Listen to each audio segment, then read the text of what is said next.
बात कर लेते हैं पड़ोसी देश श्रीलंका की, जो आर्थिक संकट से जूझ रहा है और जहां जनता के गुस्से की आग दिनों दिन बढ़ती जा रही है। लोग सत्ता में बैठी राजपक्षे सरकार और उसके परिवार को श्रीलंका को बदहाल बनाने के लिए जिम्मेदार ठहरा रहे हैं। श्रीलंका में लोगों की बेबसी दुनिया को दिखाने के लिए ABP news reporter Jainendra Kumar और वीडियो जर्नलिस्ट मनोज अधिकारी कोलंबो पहुंच चुके हैं। वहां के हालात हम आपको दिखाते हैं। उससे पहले श्रीलंका से जुड़ी ये ताजा रिपोर्ट देखिए। आपातकाल लागू होने के बावजूद श्रीलंका गुस्से की आग में सुलग रहा है और ये गुस्सा है श्रीलंका के आम लोगों का।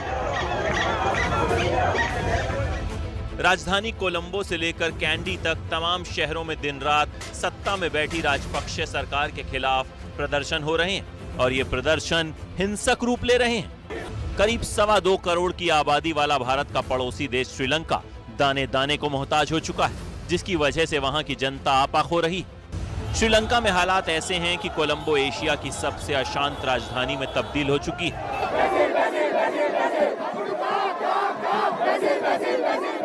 लोगों के गुस्से की आग सत्ता में बैठे राजपक्षे परिवार के लोगों तक कैसे पहुंच रही है, इस तस्वीर में देखिए।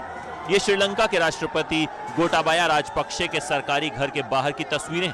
यहाँ प्रदर्शन उग्र हुआ तो सुरक्षा बलों ने पानी की बौछार से उन्हें खदेड़ने की कोशिश की। राष्ट्रपति गोटाबाया के दफ्तर के बाहर भी लगातार प्रदर्शन हो रहे हैं। इन तस्वीरों से भी श्रीलंका के संकट काल को समझने की कोशिश कीजिए। शहरों में पेट्रोल, डीजल और रसोई गैस के लिए लोगों की लंबी लाइन देखने को मिल रही है। फौज के पहरे में तेल की सप्लाई हो रही है। सरकारी खजाना खाली हो चुका है, इसलिए बिजली की सप्लाई में जबरदस्त कटौती की जा रही है। खाने पीने के सामान की भारी कमी है, जिसकी वजह से जरूरी चीजों के दाम आसमान छू रहे हैं। यहाँ तक कि जरूरी दवाओं तक के लिए श्रीलंका के लोग तरस रहे हैं। अस्पतालों में स्वास्थ्य सुविधाएं चरमरा गई हैं, जिसके बाद अस्पतालों के कर्मचारी भी सरकार के खिलाफ प्रदर्शनों में शामिल हो गए। दवाओं की भारी किल्लत को देखते हुए श्रीलंका के सरकारी स्वास्थ्य अधिकारियों ने देश में अब स्वास्थ्य आपातकाल भी घोषित कर दिया।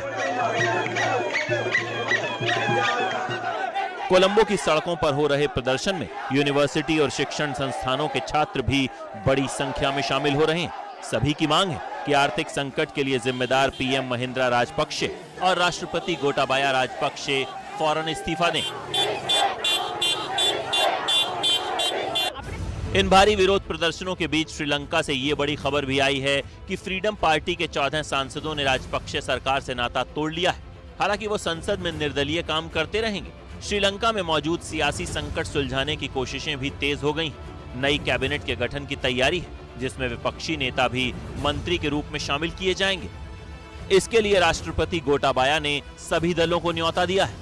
श्रीलंका में मौजूदा हालात के लिए राजपक्षे परिवार और उसकी नीतियों को जिम्मेदार माना जा रहा है, तो राजपक्षे की पार्टी SSLP के सांसद उम्मीद भरी निगाहों से भारत की ओर देख रहे हैं।